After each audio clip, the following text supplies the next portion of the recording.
Hello everyone, আসসালামু আলাইকুম। আমি আপনাদের কবিরূপে জীবন ভাই। তো আজ আমি ঘুরতে ঘুরতে চলে এসে পড়েছি আমাদের টাঙ্গাইল জেলার দেলদুয়ার থানার শানবাড়ি এলাকায় একটি মসজিদের উন্নয়ন প্রকল্পের কাজ চলছে। আপনারা সকলে জানেন আমি ফেসবুক থেকে কিছু টাকা উঠাইছিলাম, তো সেই টাকাগুলো আপনাদের মাঝে আমি কথা দিয়েছিলাম যে 1 টাকা আমি খাবো না, আমি প্রত্যেকটা অসহায় এতিম, মসজিদ, মাদ্রাসায় ওইভাবে সাহায্য করব। তো আজ আমি এসে পড়েছি এই শানবাড়ি এলাকায় একটি মসজিদের উন্নয়ন প্রকল্পের কাজ চলছে, এখানে একটু সাহায্য করতে। তো ভিডিওটা বানানোর মূল উদ্দেশ্য হচ্ছে আমি যেহেতু সাহায্য করতেছি, এগুলো আপনাদেরই টাকা, আপনাদেরই সব। কারণ আপনারা যদি আমার ভিডিও না দেখেন তাহলে এইসব মসজিদ, মাদ্রাসায় অসহায় এতিম মানুষদের পাশে আমি দাঁড়াতে পারবো না। এর কারণে আপনাদের দেখানোর উদ্দেশ্য হচ্ছে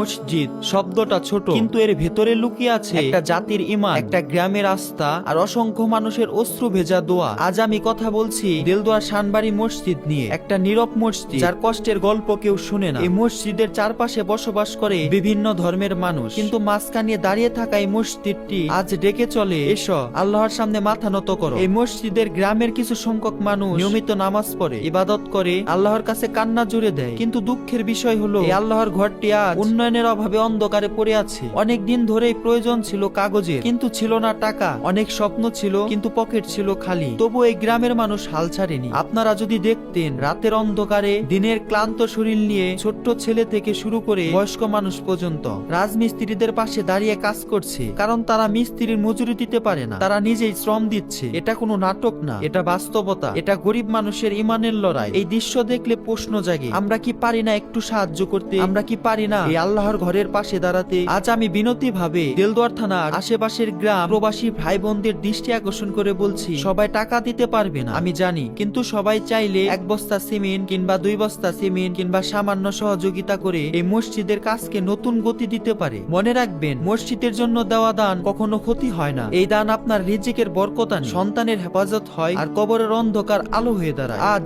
যদি আমরা চুপ থাকি, কাল হয়তো এই মসজিদের দেওয়াল আমাদের প্রশ্ন করবে, তোমরা তখন কোথায় ছিলে? আসুন আমরা সবাই মিলে এই শানবাড়ি মসজিদের উন্নয়নের একটু পাশে দাঁড়াই। আজ না হয় কাল এই আল্লাহর ঘর যেন মাথা উঁচু করে দাঁড়াতে পারে। আল্লাহ আমাদের সবাইকে কবুল করুক এবং এই কাজে শরীক হয় তৌফিক দান করুক।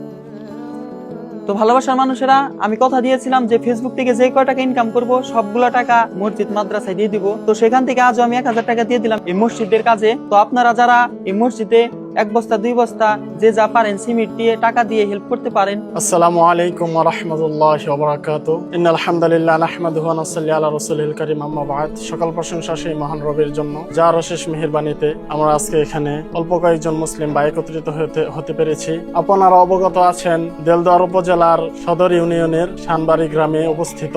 এই গ্রামে অল্প ছোট্ট একটি মহল্লা, সেই গ্রামের ভিতরেই ছোট্ট একটি মসজিদ রয়েছে। মসজিদটি বর্তমানে টিনের ঘর রয়েছে। তো আমরা গুটি কয়েক মুসলিম ভাই আমরা উদ্যোগ নিয়েছি যে মসজিদটি যেন পাকাকরণ হয়। আল্লাহ তাআলার মেহেরবানিতে আমরা কাজটি শুরু করতে পেরেছি, কিন্তু মুসলিম অল্প সংখ্যক হওয়াতে আমরা আর্থিকভাবে পিছিয়ে রয়েছি। সকল দিনী ভাইদের কাছে আহ্বান থাকবে যেন সকলে যেন আল্লাহর কাছে দোয়া করে, যাদের সামর্থ্য রয়েছে তারা যেন আর্থিকভাবে সহযোগিতা করে। তো এই কাজগুলো কে করে? এই কাজগুলো আসলে এখন পর্যন্ত যাই কিছু কাজ হয়েছে এলাকার এবং এলাকার কিছু যুবক ভাইরা রয়েছে, তাদেরকে নিয়ে আমরা আলহামদুলিল্লাহ করতেছি।